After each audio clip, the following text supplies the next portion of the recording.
کئی بار پوچھا کہ معاف کر دو. آج ہو سکتا ہے میری زبان لڑکھڑا جائے، لیکن میں چاہتا ہوں کہ آپ میری جیسا بھی بولوں میری بات کو پورا سن کر جائیے گا. یہ بابا آپ کو دکھ رہے؟ ایک دکاندار کے پاس آتے اور آ کر بولتے ہیں کہ مجھے بھوک لگی ہے، کئی دن سے کھایا نہیں ہے، آنکھوں میں آنسو. دکاندار سمجھ گیا ان آنسو دیکھ کر تو ہم سب بھی سمجھ جائیں گے اولاد کے ستائے ہوئے ہیں. بابا کو کچھ دیا، اس نے ساری کہانی بتائی تو بابا نے کہا کہ میری اولاد نے، میرے بیٹے نے کلہاڑی لے کر میرے اوپر چڑھا ہے. ایسا باپ رو رہا ہے. پوچھا گیا کہ بیٹے کو معاف کر دو کھانا کھلاتے ٹائم، کہا معاف نہیں کروں گا. کئی بار پوچھا کہ معاف کر دو، روتے ہوئے کہا کہ معاف نہیں کروں گا. سن لو ساری اولاد ہے. میں چاہتا ہوں کہ آپ اتنا اس ویڈیو کو کہیں کیسے بھی پہنچائیں جو ان کی اولاد تک بھی پہنچ جائے اور دنیا کی ان ساری اولادوں تک پہنچ جائے جو اپنے ماں باپوں پر ایسے ظلم کر رہے ہیں. خدا نے کہا اف بھی نہ کرنا باپ کو، اونچی آواز میں بات بھی نہ کرنا، اور تم کلہاڑی لے کر ان کے اوپر چڑھ رہے ہو.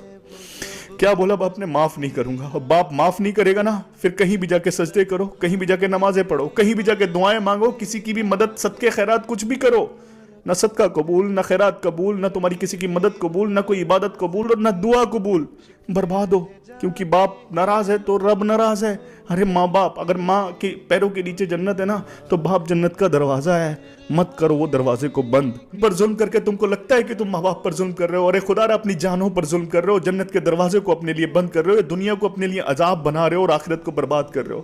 خدا را اپنی جانوں پر ظلم مت کرو، مت ستاؤ، مت ستاؤ. کیونکہ اس دنیا میں اگر کسی کی آنکھ میں ہماری وجہ سے آنسو آیا ہو، اس کا حساب نہیں دے سکتے، تو سوچو ایک باپ کی آنکھ سے نکلا ہوا آنسو اگر تمہاری وجہ سے نکلا ہے تو کیسے حساب